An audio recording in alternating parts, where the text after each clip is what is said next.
Breaking news and update regarding Blake Lively extorting Taylor Swift. My gosh, if this is all true, which I suspect it is, Blake Lively, you're awful. You are so awful, and we were all right. Come on. Everybody in the industry is laughing at you, Blake and Ryan. You look ridiculous. A sworn affidavit has reportedly shattered a high-profile celebrity friendship. According to legal documents submitted by Brian Freeman, representing the Wayfair parties, Blake Lively's legal team allegedly threatened to expose a decade's worth of private messages unless Taylor Swift publicly supported Blake's decision to skip the Super Bowl. The documents claim that Blake's lawyer issued a stark ultimatum to Taylor's team: support Blake publicly, or her private messages go public. The most surprising twist? Taylor Swift hasn't said a word since the revelation came to light. Let's get into it. Before I get to the update, I gotta update you, though, for those that don't know. We reported yesterday that Blake Lively's lawyer allegedly threatened Taylor Swift and extorted her to release a public statement in support of Blake, or text messages would be released. They also accused Taylor of Blake of asking Taylor to delete text messages. This was the original letter that was sent by Brian Freeman. Well, Blake Lively's team was very quick to respond. I've never seen them respond so quick because this headline went everywhere. And so they quickly responded to all the outlets. Well, no, we deny it. We deny it. This isn't true, blah, blah, blah, blah. And of course, because the media's in their pocket, all these outlets are just bending over. And yes, Blake's response is here as well. I've never seen more people get what they want through the media coverage than these two. It's wild. But Brian Freeman responded to this. This was a letter where they, it should be noted, this was anonymously sourced, and they're just abusing us again, and this is categorically false, blah, blah, blah, blah, blah. There's no evidence. Meanwhile, it's not signed by Gottlieb. It's not signed, I swear by, this is false. It was signed by Ezra Hudson, a different lawyer, not from that firm, which was... Did Blake Lively really try to blackmail Taylor Swift with their private texts? The truth may be even more shocking than anyone expected. According to a sworn affidavit filed in court, Blake's legal team didn't just ask Taylor for a favor. They allegedly issued a threat: publicly support Blake's absence from the Super Bowl, or risk having 10 years of deeply personal messages released. These weren't just casual texts. They were said to include late-night confessions, private struggles, and intimate moments shared over a decade between two women who once called each other best friends. The request itself was no small ask. Blake's team reportedly demanded Taylor publicly back her absence from the Super Bowl, the very game where Taylor was cheering on her boyfriend, Travis Kelce. But this wasn't just about skipping a football game. It was, according to the affidavit, an attempt to shape Taylor's public narrative during one of the most high-profile events of the year. What makes this situation even more unsettling is how the alleged threat was delivered. Not through a heated text or emotional call, but through formal legal channels. Blake's attorney, Michael Gottlieb, allegedly contacted Taylor's lawyer, J. Douglas Baldridge, with the ultimatum. This wasn't a personal falling out. It was a calculated legal move. The public image of their friendship, joint birthday celebrations, cameos in each other's projects, Taylor even using the names of Blake's children in her lyrics, stands in stark contrast to the alleged legal threats exchanged behind closed doors. So, how did things escalate to this point? It all appears to tie back to the ongoing lawsuit involving Justin Baldwin. Blake reportedly became entangled in that legal battle, and somehow, Taylor was pulled into the fray. While the exact nature of her involvement remains unclear, what began as a professional dispute has now morphed into what looks like a personal betrayal. Skeptical? Thinking this might be just another overblown celebrity rumor?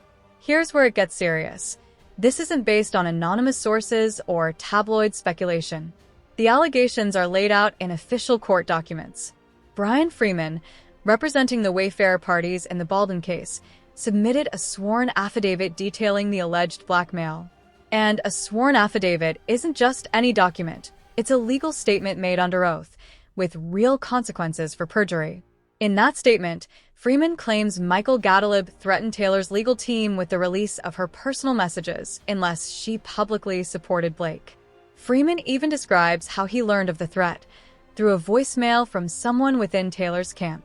The fact that this comes from a named legal professional, backed by a sworn affidavit, gives the claim a weight that's hard to dismiss. This isn't just drama, It could be considered a serious act of intimidation. So, who exactly is Brian Freeman, and why does his word matter so much in all of this? His role in this unfolding drama may be far more central than most people realize, and his sworn testimony could end up reshaping the narrative behind one of Hollywood's most famous friendships.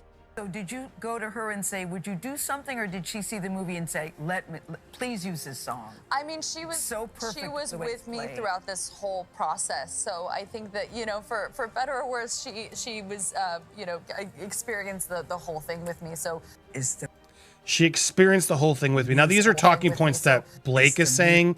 Where I will defend Taylor a little bit is I don't know how much I believe Blake. Let's be honest. Blake clearly likes to talk up a big game about how much her friends are involved. And so the reality check is, was Taylor that involved? I don't know. That's literally what we're trying to figure out. That's what the deposition's for. All of this is to find out how much is Blake really telling the truth. I suspect Blake's not telling the full truth, and Taylor wasn't as involved as everyone thinks. Everyone wants to vilify Taylor. Go ahead, do what you want. I'm going to keep my focus on Blake, who is clearly a snake. And I do think Taylor wasn't really as aware of how snaky Blake was, Snake Lively. And I do believe she's mad. I really do believe. Brian Freeman isn't just another name in a Hollywood scandal. He's the legal representative for the Wayfarer parties in a case that's now threatening to unravel the public image of Taylor Swift and Blake Lively's once close friendship. And the sworn affidavit he filed may be the most explosive development yet. Freeman submitted the affidavit in direct response to Blake Lively's legal team, who had moved to dismiss the blackmail allegations on the grounds of insufficient evidence. Freeman's response? Put everything on the record under oath with details, names, and dates. This wasn't gossip or speculation. This was a legal document signed under penalty of perjury, meaning Freeman could face jail time if he's lying. That's why his affidavit is turning heads. It doesn't rely on anonymous insiders or secondhand rumors. It's a sworn statement from a legal professional who is staking his credibility and potentially his freedom on the truth of what he says. According to Freeman, the blackmail attempt came to light through a voicemail he received on February 14, 2025. The call, he says, came from someone extremely close to Taylor Swift. While Freeman hasn't named this person, he noted in the affidavit that he would comply with a court order if necessary. What this insider allegedly told him was shocking. During a phone call between Blake's lawyer, Michael Gottlieb, and Taylor's attorney, J. Douglas Baldridge, a very specific demand was made. Taylor needed to make a public social media statement supporting Blake's absence from the Super Bowl. But this was far from a polite request. Freeman claims Gottlieb issued a clear threat. If Taylor refused to comply, Blake would release 10 years of private texts between the two of them. Messages said to include deeply personal conversations, confessions, and moments once shared between two best friends. Even more concerning, Freeman says that Baldridge immediately called out the behavior for what it was: extortion. And it doesn't stop there. The affidavit also reveals that months before this alleged threat, Blake had reportedly asked Taylor to delete their message history. Why? Freeman suggests Blake may have been trying to erase potentially damaging evidence well before the legal drama boiled over. Once Freeman learned of the alleged blackmail, his team moved quickly. They issued a subpoena to Taylor Swift, seeking all relevant communications tied to the incident. Their goal? To uncover any evidence that could support the serious claims laid out in the affidavit, evidence that could change the direction of this entire legal battle. The most damning part? Freeman doesn't dance around the issue. He directly names Michael Gottlieb, Blake Lively's attorney, as the person who issued the threat on her behalf. The affidavit clearly states that Gottlieb told Taylor's lawyer that if Swift didn't publicly support Blake, Lively would make their decade of private texts public. This is no longer a matter of whispers behind the scenes. It's now part of a sworn legal record with named individuals and documented actions.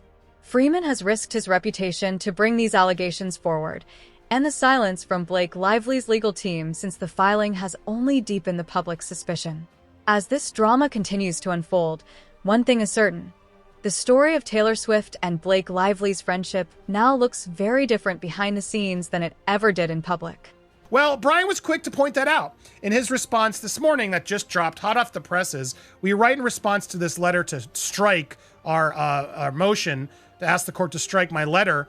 The letter was submitted in response to Miss Lively's consolidated defendant, Miss Reynolds, together defendants, on purporting to inform the court of their request to intervene in an action pending before a different federal court relating to a motion of Taylor Swift's company, Venable, to quash the subpoena served on them by my office. The premise of the motion is that I made a deliberate and shameless misinterpretation to the court and that the facts set forth in the May 14th letter are false and unfounded. That is not so. Attached here, too, as Exhibit 1, is an affidavit executed under penalty of perjury, stating the factual basis for the statements set forth in my letter. Notably, the motion is not signed by Michael Gottlieb. I noticed that too, Brian Freeman, whose conduct gave rise to my office's influence on a subpoena to Taylor Swift's company, but instead by another attorney from a different firm representing Lively. The motion also faults the May 14th letter for being filed without support of any kind, much less anything under oath. This opposition supplies the sworn affidavit that Lively argues the letter lacked. Finally, and most notably, the motion claims that the facts set forth in the 14th letter are unequivocally and demonstrably false, yet is unsupported by any sworn declaration to that effect, much less from Mr. Gottlieb. So basically, he's like saying, well, okay, I just swore that this is all real. Let's hear it from you, Mr. Gottlieb. Sorry if I'm saying that wrong. The motion further contends that the letter was improper because it does not seek any form of relief, is irrelevant to any motion currently pending before the court, so there's no legitimate purpose. Of course, the same could be said of the Lively's May 13th letter, which Lively claims to have submitted as a courtesy, in which she did not ask the court to take any action. The Lively defense claim the subpoena served on Taylor Swift seeks the Lively defendant's attorney's communication, including those of Michael Gottlieb, with no explanation as to how they could be relevant in this litigation. Given that Miss Lively herself admits in the letter that she did not ask the court to take any action, nor could she, given that the motion to quash the subpoena is pending there before a separate court, yada, yada, yada, it is apparent the letter filled with the court besmirching the Wayfarer parties and their counsel, our response was necessary. He's like, this is why I'm responding, because this is completely ridiculous. They're doing exactly what we're doing, which they are. This is all both of these parties. It's not just Justin's side. Blake's side is doing it too. They are both playing this in the press. Blake Lively's team reacted quickly when the blackmail allegations surfaced. Within hours, they issued a formal denial, an unusually fast response in a world where most public figures take days to carefully craft statements. The speed raised questions. Were they already expecting the claims to go public? But the most notable omission? Michael Gottlieb, the lawyer directly accused of making the threat, didn't sign the denial. Brian Freeman's sworn affidavit explicitly named Gottlieb as the person who allegedly contacted Taylor Swift's legal team with a threat to release 10 years of private messages unless Taylor publicly supported Blake's absence from the Super Bowl. If those claims were false, why didn't Gottlieb personally deny them? Instead, another lawyer from a different firm issued the statement, a move that raised more questions than it answered. The language of the denial was also carefully constructed. Rather than clearly denying that the threat was made, the response focused on procedural issues, questioning the legal process, not the core accusation. It avoided directly addressing whether Gottlieb threatened to release Taylor's private messages. Unlike Freeman's sworn affidavit, a document filed under penalty of perjury, Blake's team submitted a motion without any sworn declaration. In other words, Freeman risked legal consequences for making a false claim.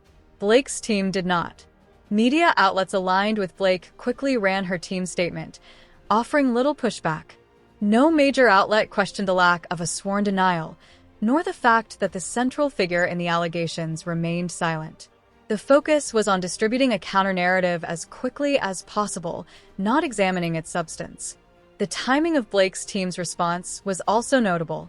It came just as the broader Justin Baldoni case, which seems to have entangled both Blake and Taylor, was gaining traction. Some observers believe the denial was rushed to redirect attention and minimize the impact of other unfolding developments.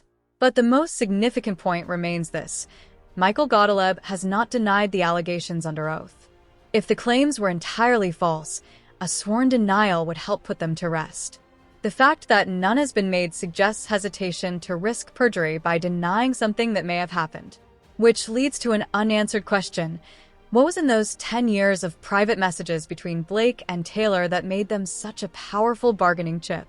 Until more evidence surfaces, this part of the story remains unresolved, but the silence surrounding it continues to speak volumes.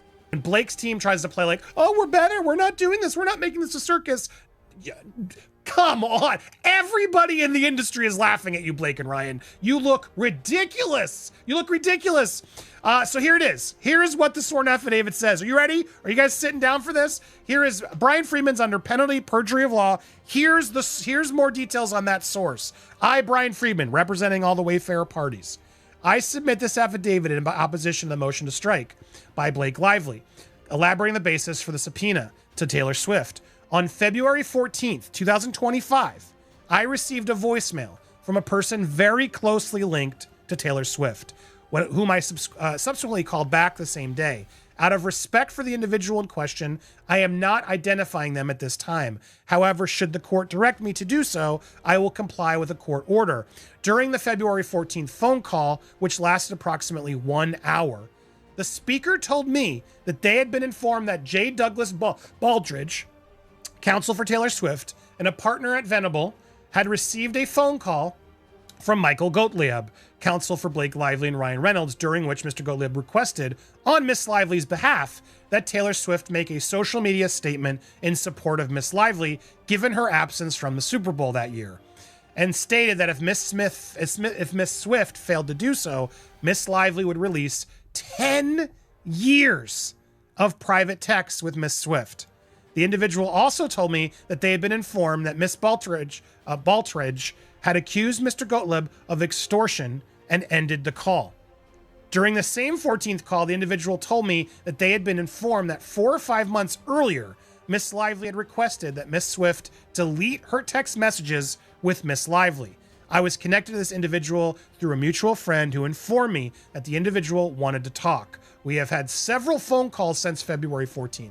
On a later call with the same individual, the individual told me that Mr. Baltridge had sent a written communication to Mr. Gottlieb relating to their phone conversation. My office issued a subpoena to Taylor Swift for the purpose of seeking the aforementioned written communication. I swear under penalty of perjury. Guys, do you get how big this is and how much this is exploding in Blake and Ryan's face? This is unreal. 10 years of private text messages between Taylor Swift and Blake Lively. Just imagine how much personal information that could hold. According to the affidavit, the alleged blackmail threat didn't refer to a handful of recent exchanges.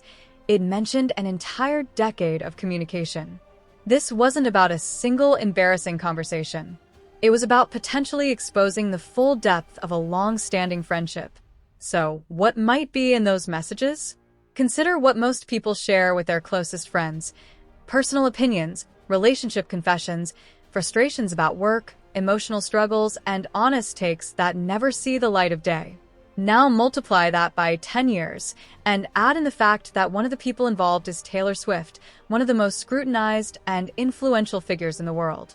Taylor and Blake's friendship dates back to 2015. Over the years, they've celebrated birthdays together, exchanged public admiration, and supported each other during major milestones. That timeline spans some of the most pivotal moments in Taylor's life: her relationships with Calvin Harris, Tom Hiddleston, and Joe Alwyn, her public fallout with Kanye West and Kim Kardashian, her ongoing legal battles over music rights, and the intense media scrutiny of her Reputation era. Blake, as a trusted friend, would have been privy to Taylor's raw and unfiltered thoughts throughout all of it. And it wasn't just about Taylor. She was close to Blake's family too, even naming Blake and Ryan Reynolds' children in her lyrics. The messages likely contain personal details about their families, their private lives, and the inner dynamics of a bond that extended far beyond red carpets and Instagram posts. According to Freeman's affidavit, Blake previously asked Taylor to delete their text history. That request stands out. Why would she want those messages erased unless they contain something potentially damaging, either to her, to Taylor, or to both? This situation reveals a larger issue about privacy and trust, especially in the world of high-profile celebrities. For most people, a leaked text might be embarrassing. But for someone like Taylor Swift, the fallout could impact personal relationships, brand partnerships, and carefully managed public narratives. The stakes are significantly higher. That's why most celebrities go to great lengths to protect their communications, using encrypted apps, signing NDAs, even rotating phone numbers. The fact that these messages still exist suggests just how much Taylor trusted Blake. She clearly never imagined a scenario where that trust would be used against her. The most unsettling implication? If the allegations are true, Blake didn't just keep these texts as digital clutter. She may have intentionally saved them as leverage, something to use if ever necessary. This isn't just about friendship turned sour. It suggests a deliberate retention of information that could be weaponized. What makes this situation even more striking is Taylor Swift's complete silence. She hasn't denied the allegations. She hasn't defended Blake. She hasn't said a word. And in the world of celebrity friendships, that kind of silence often says more than any statement ever could. You are going to depose Blake Lively, Ryan Reynolds, Taylor Swift. Who else? Well, I don't know that we're going to depose Taylor Swift or not. Really? I think that that's going to be, probably a game time decision. I don't know that decision's been made, but I can tell you this: there's anyone that reasonably has information that can be that can provide evidence in this case is going to be deposed. I mean, that's for Taylor sure. Swift. She was there for that meeting. She was there for that meeting. Okay, well, I'm a lawyer. I know what that means.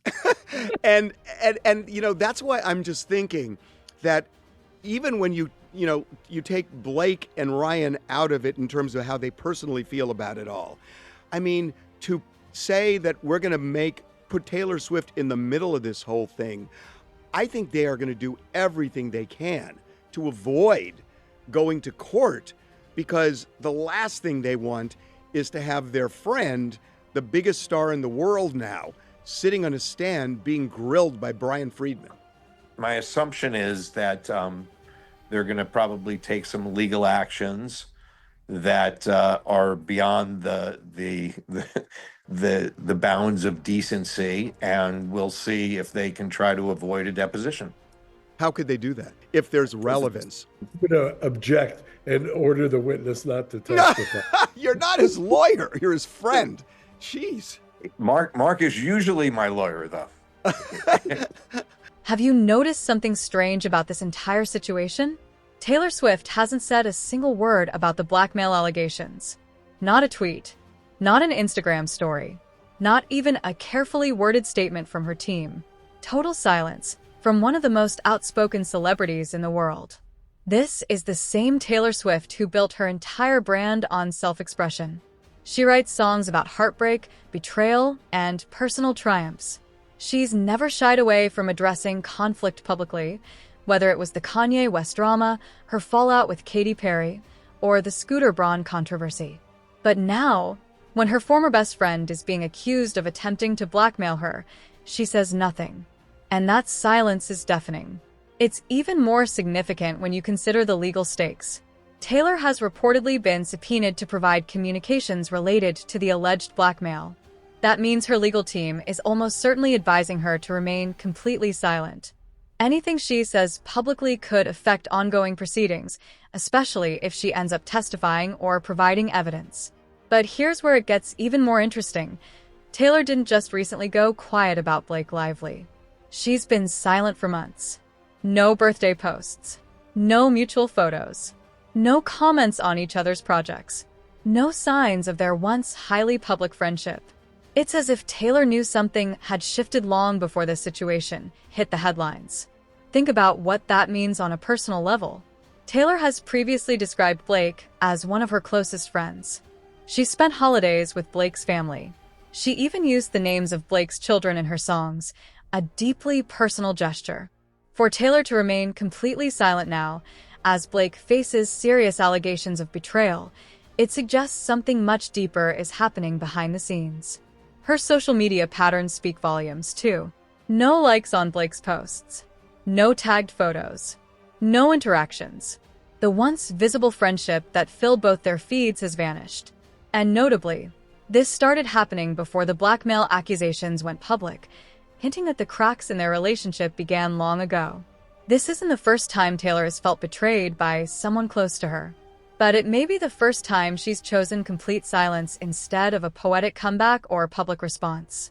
When Katy Perry allegedly poached her backup dancers, we got bad blood. When Kanye West released Famous, Taylor defended herself publicly and in her music.